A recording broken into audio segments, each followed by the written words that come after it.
Certainly brings some closure to the case. Neighbors who reportedly had concerns early on, and they reported those concerns, are certainly still haunted by what happened. And Fox 12's Sarah HURWITZ spoke with them tonight. She's live now from the Fox 12 mobile newsroom with what they think could have changed the outcome of this case. Sarah?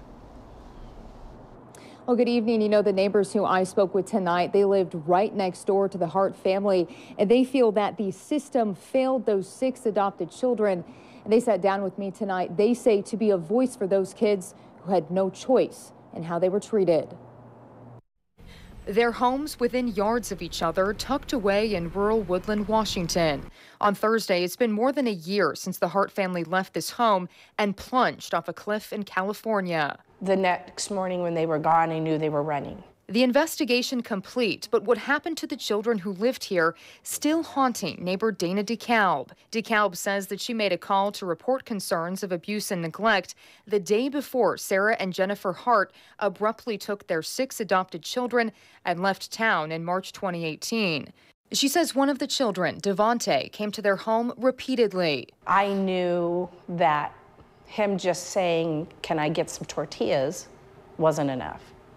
And so every day that he came here, he started opening up more and more and sharing with us until he said enough about abuse, about starving them.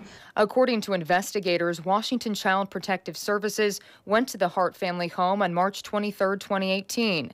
No one answered the door, and even though investigators say it appeared that someone was home, according to Oregon Department of Human Services documents, there was a history of concerns of alleged abuse in Oregon and in Minnesota, where the Hart family previously lived. And DEKALB believes that this was a desperate move by Sarah and Jennifer. They were not going to allow those children to tell the true story of what had been going on.